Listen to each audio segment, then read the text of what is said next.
Technology sales is a dynamic and fast-paced field that requires a deep understanding of various technical concepts and terminology.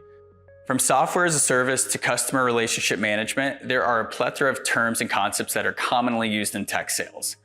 Whether you're a sales professional looking to expand your knowledge or a beginner entering the field, having a solid grasp on these terms is essential for success. In this part, we'll explore some of the most common tech sales terms and concepts, providing clear explanations and examples to help you better understand the world of tech sales. B2B. B2B is short for business to business. It's a business model which the companies involved create products and services for other businesses and organizations. B2B companies can include software as a service companies, cloud providers like AWS, Google Cloud, and Microsoft Azure, marketing firms, and businesses that create and sell various supplies to other companies or entities. As it relates to tech sales, being a seller at a B2B company often provides the largest upside, because when you sell to companies, especially larger enterprises, the deal sizes are very large, running from $10,000 as large to $50 to $100 million. B2B tech sales is where you see some field sales reps make over $1 million a year, and I've known 5 or 6 people who have done that. B2C. B2C is short for business to consumer. There are a lot of exciting B2C companies out there, like Snapchat, Spotify, and other mobile apps we're familiar with. In a B2C company, you are selling to an individual user, and the price point tends to be smaller per client as a result. SDR or BDR. This is primarily an outbound role where your job is to try to generate leads. Set meetings at a list of account companies, which are either given to you, as with the case with larger companies with more built-out sales programs, or that you have to intentionally find yourself at a smaller company, which is typically the case with startups, where you have more entrepreneurial freedom and less red tape. Key metrics in this role for success include building a qualified pipeline of opportunities that have a chance to turn into closed revenue for the company. An SDR's day-to-day consists of outbound prospecting and getting clients familiar with the product, and in most cases, setting up more in-depth discovery calls with account executives who are responsible for running the full sales cycle and closing the deal. The SDR will have a base salary and likely a bonus structure that they can hit based on how they track towards their meetings and pipeline targets. Typically, they do have a cap or ceiling on how much they can make for their bonus, whereas account executives are commission-based on top of their base salary, which will increase upon getting promoted from the SDR role, and ultimately, there's much higher upside being an account executive. The thing to remember from a long-term perspective is getting your SDR role is the access point to the higher upside in your career. Leader prospect. A leader prospect, used interchangeably, is a contact at a company who you have identified to be a potential customer who has demonstrated some mild interest, or who you have intel on to indicate they would be a great fit for your company to help them out. You're currently in pursuit of that contact to discover if they see value and benefit from your company's solution. Some companies have chosen to make adding a certain number of leads to their CRM or customer relationship management software per week as part of their KPIs or metrics for SDRs. Account. An account is a company that is a target for you where you are trying to grow the business relationship. Install account. An install account is a company that is a current customer of yours where there could be an opportunity to sell them more, and this is referred to upselling them. Greenfield account. A greenfield account is a company that spends no money on your services and is working with a competitor where you are trying to get them to spend their first dollars on your solution. That's not easy, but there's a lot of upside in getting them on your solution. Qualified opportunities. The definition of a qualified opportunity varies from company to company, but at a high level, it means that there is a legitimate need that your customer has for your solution, and they have expressed interest to learn more or book a demo in the case of SaaS companies.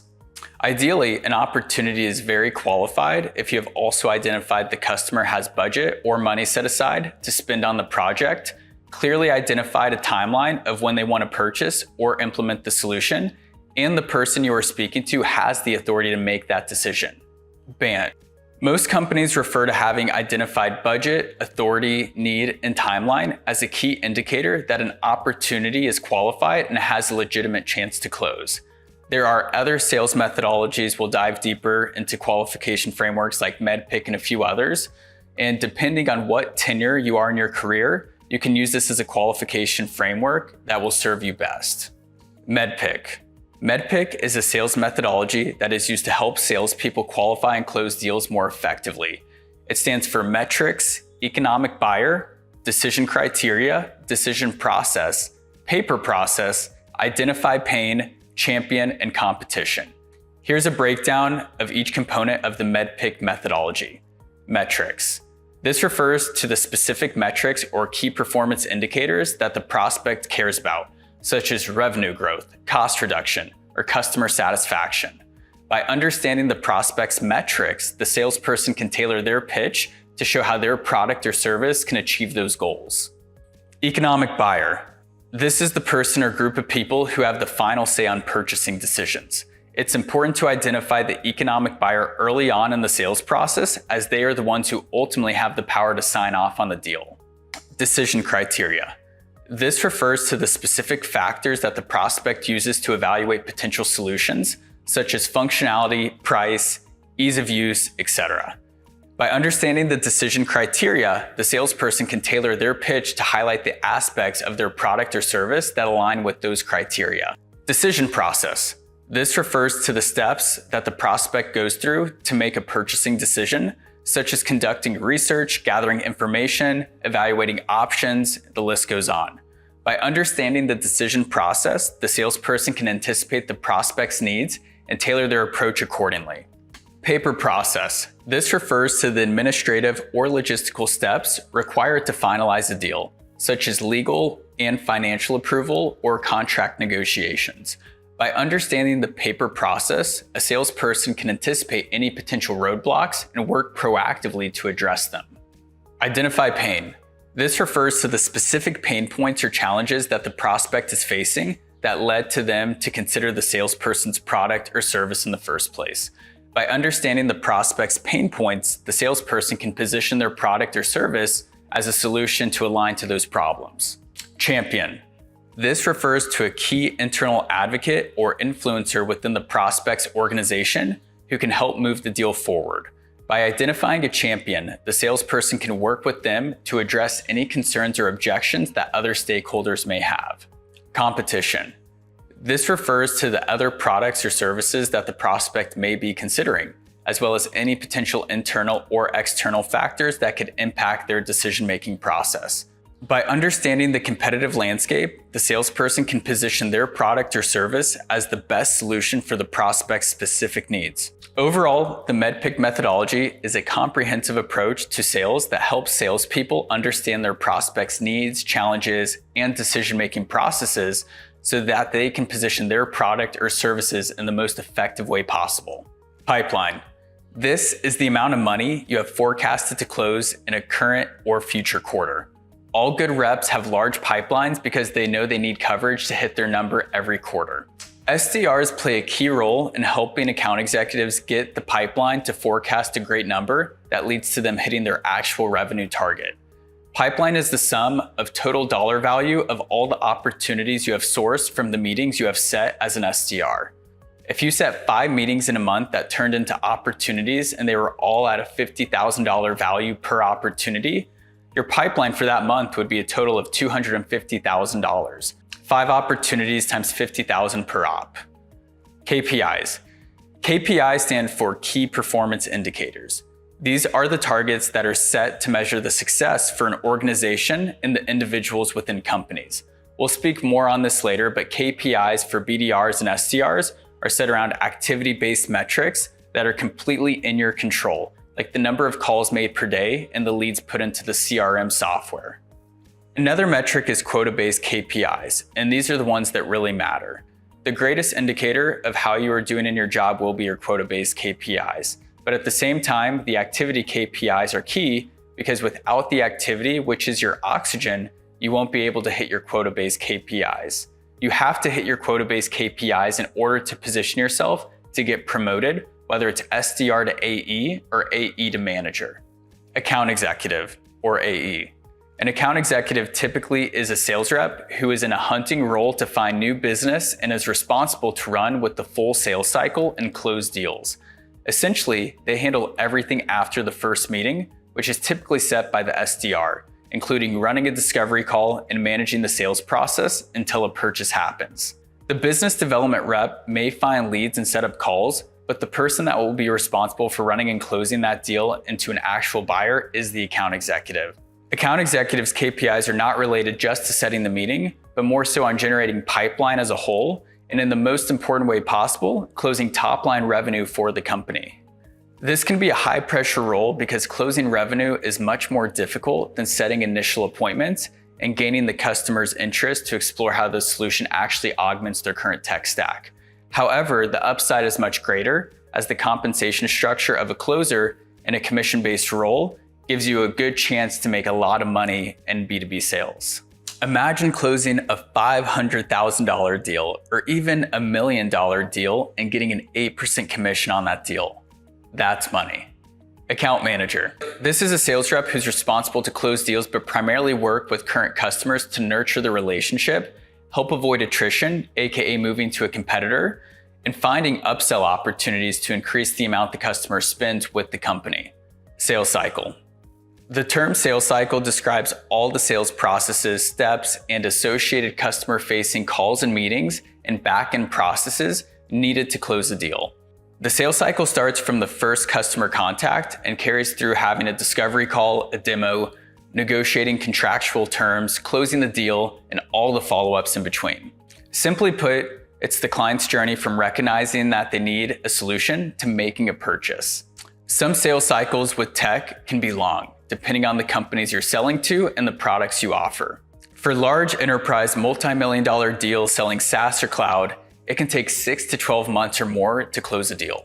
For SMB SaaS sales, and SMB stands for small and medium business, the deal size is much smaller. It might be 20,000 or more, and the deal cycles are shorter, and so they can happen within a month or so. Being an SDR is a great way to get a strong foundation in what you sell and how to sell it, and learn a lot without as much pressure and all the responsibility of being in a closing role. However, while you're in a business development role, it will be good to shadow account executives and see how they progress your original lead and how they get it all the way to a purchase order.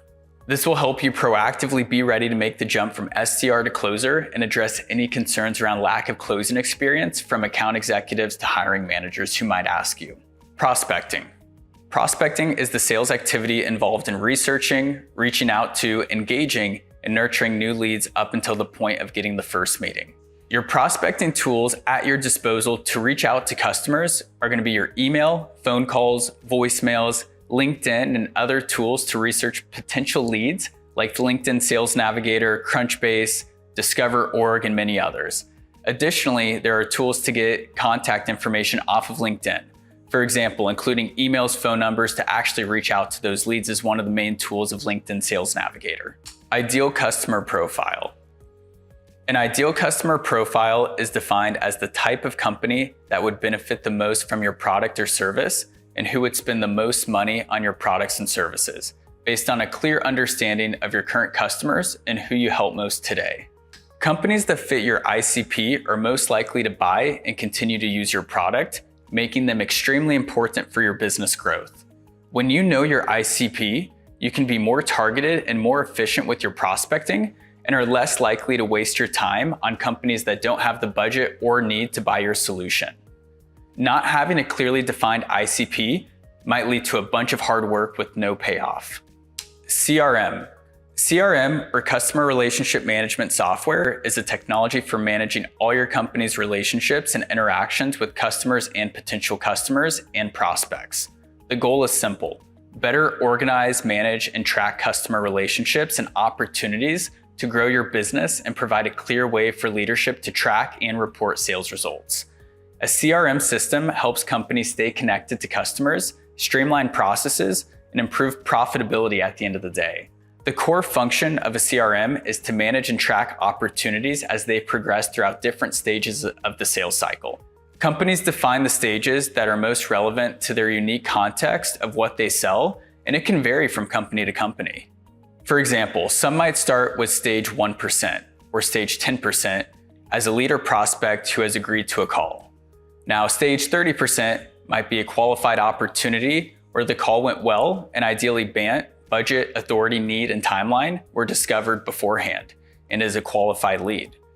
Many cloud companies have scoping phases, pilot, or testing stage, which proves a technical win early in the process. Now, for example, Dell does this. This could be stage 60%. Then there are negotiation phases, which could be stage 90%. And for example, 100% when the opportunity is won, which is when everyone celebrates and usually looks like green in the CRM. Accurately updating the CRM is absolutely critical for leadership to track the projected revenue that the business will bring in and forecast up to the leadership chain and to investors. It is essential to have reverence for the importance of keeping the CRM updated with your activities, leads, and opportunities so that your leadership can have the flow of info they need to be successful and so they can have a clear understanding of the impact you're making. Keeping good CRM hygiene is key to keeping yourself organized and your management happy. Common CRMs used are HubSpot for smaller startups and small and medium businesses, and Salesforce for large scaling startups and enterprises that have complex sales cycles and large partner ecosystems.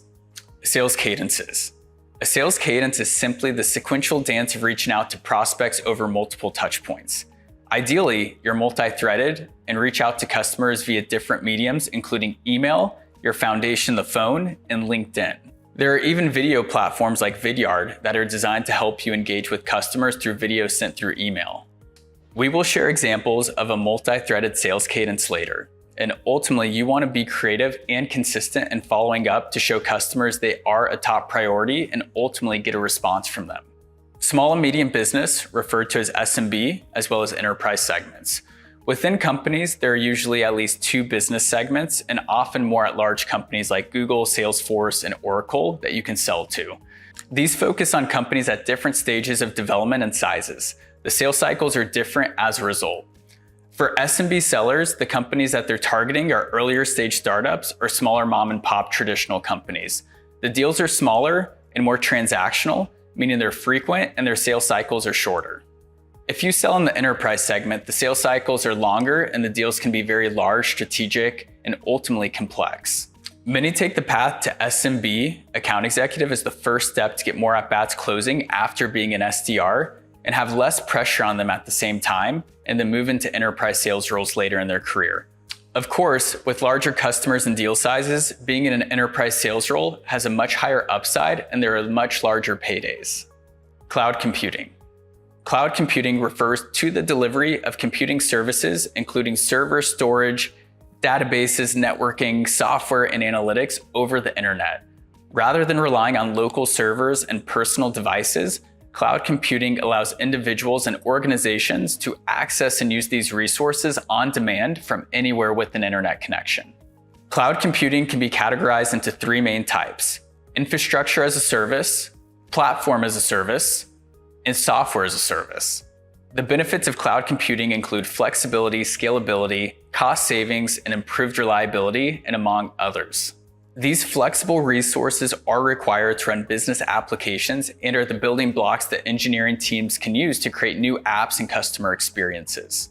Software as a service, or SaaS. SaaS is a way of delivering applications over the internet as a service. Instead of installing and maintaining software, you simply access it via the internet, freeing yourself from the complex software and hardware management. SaaS applications are sometimes called web-based software, on-demand software, or hosted software. Whatever the name, SaaS applications run on a SaaS provider's servers. The provider manages access to the application, including security, availability, and performance, and SaaS solutions can address business problems across many different industries. For example, you could have a fintech software solution, you could have a health tech software solution. You get it, the list goes on. We want you to have the mindset to succeed in tech sales and the skills to be a top sales rep so that you can continue to have success and get promoted quickly. The expected outcomes of this course include coming away with a winning attitude and mindset, a strong sales methodology and framework to guarantee success, tools to execute in every sales role, including proven cold email, cold call, voicemail, LinkedIn, discovery call scripts, and templates, and ultimately the best use to extract the knowledge to become the best sales rep possible. As you take this course, remember the difference between knowledge and wisdom. Knowledge is knowing the right answer to a problem, but wisdom is applying that knowledge and taking action. Let's face it, if knowledge was the answer, we'd all be millionaires and have 6-packs, but it's not. A lot of us know what we need to do, but don't do it. So be attentive and take notes throughout the course and look for actionable ways to apply this content to your everyday life.